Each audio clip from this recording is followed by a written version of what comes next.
Welcome back to my YouTube channel Aztec Assamese. আজিৰ ভিডিঅ'টোত দেখুৱাম ই ডিষ্ট্ৰিক্ট পৰ্টেলৰ পৰা আপুনি কেনেকৈ এখন ID ক্ৰিয়েট কৰিব, যিটো সম্পূৰ্ণ বিনামূলীয়া হয়। সেই ID ক্ৰিয়েট কৰাৰ ফলত PRC income certificate, death certificate, birth certificate আৰু অন্যান্য মুঠতে 46টা চাৰ্টিফিকেট আপুনি মোবাইলৰ পৰা ঘৰতে বহি এপ্লাই কৰিব পাৰিব। আৰু যদিহে আপোনালোকে এইটো চেনেল নতুন হৈ থাকে তেনেহ'লে চেনেলটো ছাবস্ক্ৰাইব কৰিব আৰু কাষতে বেল আইকনটো প্ৰেছ কৰিব, যাতে এনেধৰণৰ নতুন নতুন ভিডিঅ'বিলাক নিউজ পাই থাকে। তেন্তে পলম নকৰি আজিৰ ভিডিঅ'টো স্টাৰ্ট কৰোঁ। প্ৰথমতে আপোনাৰ মোবাইলত গুগল বা ক্ৰোম ব্ৰাউজাৰটো অ'পেন কৰি ল'ব। অ'পেন কৰি লোৱাৰ পিছত ইয়াতে চাৰ্চ কৰি দিব edistrict.gov.in। এইটো চাৰ্চ কৰি দিব। ডেছক্ৰিপশ্যন বক্সৰ লিংকটো দিয়া আছে, তাত গৈ আপুনি ID টো বনাব পাৰিব। অলপ স্ক্ৰল ডাউন কৰিব। প্ৰথমতে ছেকেণ্ডত আহিছে হোম গভৰ্ণমেণ্ট অফ আছাম, তাতে ক্লিক কৰি দিব। ক্লিক কৰাৰ লগে লগে এনে এটা পেজ আহি গৈছে ই ডিষ্ট্ৰিক্ট পৰ্টেলৰ অফিচিয়েল ৱেবছাইটখন। অলপ স্ক্ৰল ডাউন কৰিব, দেখিব please create account in state portal for e district citizen registrations. ইয়াতে ক্লিক কৰি দিব। ক্লিক কৰি দিয়াৰ লগে লগে এনে এটা পেজ আহি গৈছে। অলপ স্ক্ৰল ডাউন কৰিব, ইয়াতে দেখিব ক্ৰিয়েট একাউণ্ট, ইয়াতে ক্লিক কৰি দিব। ক্লিক কৰাৰ লগে লগে আন এটা পেজ আহিছে ক্ৰিয়েট একাউণ্ট। ইয়াতে ফাৰ্ষ্ট নেম ৰিকুইড, ইয়াতে ফাৰ্ষ্ট নেমটো দিবই লাগিব। আপুনি ফাৰ্ষ্ট নাম দিব আৰু লাষ্ট নাম দিব। মিডিল নেমটো নিদিলেও হ'ব। স্ক্ৰীন নাম দিব। স্ক্ৰীন নামটো স্ক্ৰীণত এক্সাম্পল হিচাপে দেখুৱাই দিছোঁ, পাছপৰ্ট হিচাপে কাম কৰিব। তাৰপিছত ইমেইল এড্ৰেছ, জেণ্ডাৰ, বাৰ্থডেটো দি দিব, মোবাইল নম্বৰটো ইয়াতে দি দিব। তাৰপিছত কেপচাৰ যিটো আহে ইয়াতে এণ্টাৰ কৰি দিব। যেনেকুৱা আহে তেনেকুৱাই আপুনি এণ্টাৰ কৰি দিব। এণ্টাৰ কৰাৰ পিছত ছেভ বাটনটোত ক্লিক কৰি দিব। এই ছেভ বাটনটোত ক্লিক কৰি দিয়াৰ পিছত এনে এটা পেজ আহিছে যে পাছৱৰ্ড দিবলৈ গৈছে। এতিয়া আপোনাৰ মোবাইলৰ ইমেইলত পাছৱৰ্ড গৈছে এটা, ইয়াতে দেখি ল'ব পাৰিব। ইমেইলত যাই ইয়াতে দেখিব পাছৱৰ্ড আহিছে। ইয়াতে পাছৱৰ্ডখিনি কপি কৰি ইয়াতে পাছৱৰ্ডৰ জেগাটোত আপুনি পেষ্ট কৰি দিব। ইয়াতে ওপৰতো আহিছে, দেখিব পাৰে।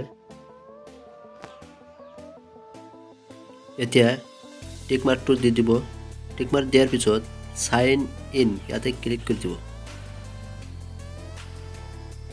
ক্লিক কৰি দিয়াৰ লগে লগে নিউ পাছৱৰ্ড, আপুনি নিজে পাছৱৰ্ড ক্ৰিয়েট কৰিব লাগিব নিজৰ ইচ্ছামতে। ক্ৰিয়েট কৰাৰ পিছত ছেভত ক্লিক কৰি দিব।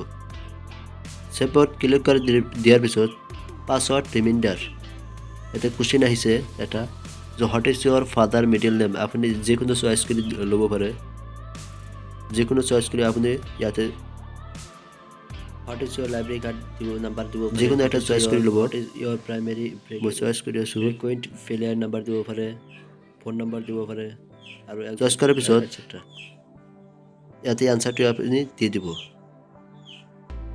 এনচাৰটো দিয়াৰ পিছত ছেভত ক্লিক কৰি দিব। ক্লিক কৰি দিয়াৰ লগে লগে ইয়াতে আইডিখন ভেৰিফাই কৰিব লাগিব। আকৌ ই ডিষ্ট্ৰিক্ট অফিচিয়েল ৱেবছাইটখন খোল খাল। ইয়াতে click here for e district service registration, ইয়াতে আকৌ ক্লিক কৰি দিব। ক্লিক কৰাৰ পিছত registration for e district service online, আপুনি প্ৰথমতে নেম দিব লাগিব আৰু ইণ্টাৰ দ্য ফুল এড্ৰেছটো দিব, ষ্টেটৰ নেমটো দিব, ডিষ্ট্ৰিক্ট দিব, পিন নং, আধাৰ নম্বৰ নাইবা পান নম্বৰ দিব পাৰে, ভোটাৰ নম্বৰ দিব পাৰিব আৰু তলত দিব মোবাইল নম্বৰ। মোবাইল নম্বৰ দিয়াৰ পিছত জেনেৰেট OTP, ইয়াতে ক্লিক কৰি দিব। ক্লিক কৰাৰ পিছত আপোনাৰ মোবাইলত ওৱান টাইমৰ এটা OTP যাব। এই OTPটি ইয়াতে প্ৰেছ কৰি দিব। প্ৰেছ কৰাৰ পাছত আপুনি কেপচাৰটো যি আহে আপুনি সেইটোৱে তলত লিখি দিব। লিখি দিয়াৰ পাছত ৰেজিষ্টাৰ, ইয়াতে ক্লিক কৰি দিব। ক্লিক কৰি দিয়াৰ পাছত আপোনাৰ আইডিটো সম্পূৰ্ণকৈ ক্ৰিয়েট হৈছে। এতিয়া আপুনি ই গভৰ্ণমেণ্ট ছাৰ্ভিচত লগ ইন কৰিব পাৰিব। প্ৰথমে ইমেইল এড্ৰেছটো দিব আৰু স্ক্ৰীন নেমটো পাছৱৰ্ড হিচাপে যে কাম কৰে সেইটো দি দিব। তাৰপিছত লগ ইনত ক্লিক কৰি দিব। ক্লিক কৰি দিয়াৰ লগে লগে আন এটা পেজ খোল খাল।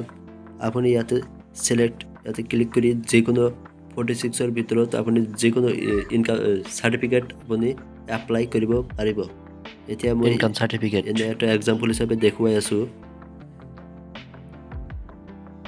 ইয়াতে দেখিব অনলাইন এপ্লাই অনলাইন ইয়াতে ক্লিক কৰি দিব